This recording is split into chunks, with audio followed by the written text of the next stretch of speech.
OK, and now the former coach of Lioness Lucy Bronze is here to talk to Aidan McGee for us. Aidan. Indeed, exactly. Now, it's going to be a fascinating match tonight, we have to say. I mean, England against Spain in the Euro final tonight in Basel, a full house. England fans making their way over today and yesterday, in fact, but also the England team are just showing they can get the job done, aren't they? Got momentum. Got momentum, yeah, that's the key word in football. We've heard it a lot in the last 10 years. No one used it prior to them, but it became one of those fashionable words. But that's indeed what England have right now. And we can talk to Ryan Jobson, who used to coach the Lioness Lucy Bronze. Ryan, good morning to you, first of all. Now, just tell us about your backstory with Lucy and how you got to know her back in the day.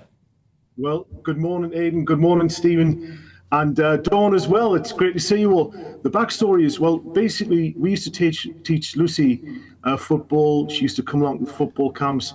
And it was at a time when, you know, the FA or English football decided that girls couldn't play football with the boys. So she came along to us.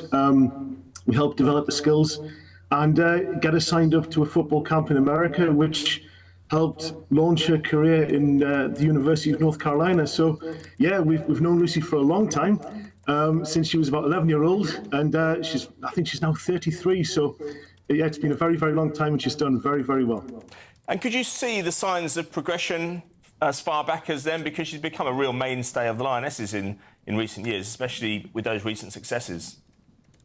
Oh yeah, I mean, at a young age, she was developing very well. I think at the time, back in 2002, obviously there wasn't any, as you mentioned before, fashionable words, pathways for girls to go to. So Lucy would come along. She would obviously be playing with the boys' team, with Anik, with Ray Smith. So she had a very, very good level of skills. And when she came out in the football camps, you could see that. And obviously she's progressed. She's had to work very, very hard. At a young age, she left to go to Blyth. Obviously, when she was with us for about 2 years, she went to Blyth Town, and it wasn't easy for those girls at that time. I mean, now obviously there's. I was speaking to the manager of Anik Town the other day, the women's team. A few years ago, there was only 8 teams. Now there's 28. So the pathways weren't there. But back then, Lucy would have to travel, and this is quite unbelievable actually, up to 500 miles a week. Obviously, not the length and breadth of the country, but training twice a week, matches twice a week. And I was speaking to a good friend of hers, Danielle Sandy, who she was a fantastic player too. But back then, the girls, they all had to have a sacrifice, and that was their parents who were taking them to these matches. And like I say, 500 miles a week. Now it's very different. The opportunities are there for the girls, there's the pathways. And, you know, she's had a marvellous career, but she's had to work at it. It hasn't been easy.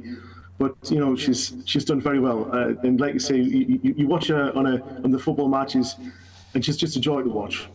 Ryan, I traced the progress of women's football back to about 2015, I reckon, when England got to the semi-finals up in Canada at the World Cup. Now, could you have imagined when you were coaching Lucy that it would explode into what it is today? Because it's happened sort of incrementally over the last 10 years, but more so in the last 3 or 4.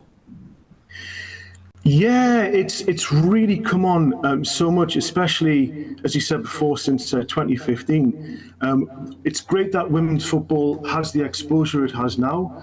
And, I mean, it's very much in the mainstream, isn't it? I was in Marks and Spencer's yesterday and getting shopping, and there's a magazine of Lucy Bronze, like front and centre. You go around all the shops now, and there's products, there's product placement. You can even get a drink, and there's somebody who you coached only like 5 years ago.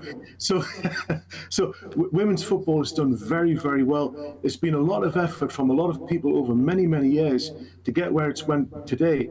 But what I will say, Aidan, is that in America, and obviously I worked in America in 2001, it's just normal to have girls and boys. There's not this, oh, well, it's men's football, it's women's football. It's both. Everybody works together. And girls and boys from a young age, they have their teams, they progress, they go on to college, they go on to university. Some play professionally, some play in the Olympics, some play in World Cups, or the Euros, if that's one way of putting it. And, you know, this is where we're at now. We're now at a level. And I'm pleased you brought that up, Aidan, because with PE, I teach PE in schools and various other things. And we're now seeing girls at a young age having the motor skills because they've had the coaching, with the same kind of motor skill level as the boys. So what we're going to see going forward is very exciting. I mean, the Lionesses, as you see now, are doing great. They're role models. They're really taking the game forward. But just wait till you see what's about to come. There's some absolutely amazing footballers coming through. Well, we hope that's the case indeed. Ryan, listen, thanks very much indeed for joining us, and I hope there are a few drinks with your name on it tonight. Oh, well, yeah, that would be fantastic. But guys, it's been a pleasure to be on the show this morning. And is Dawn still there? She is indeed. Thank you very much. I would do this for you this morning, Dawn. I know you're a big West Ham fan. I mean, I do support Newcastle. What I'll say, if I can just say, guys, is I know. Just quickly, Ryan, because we're running out of time.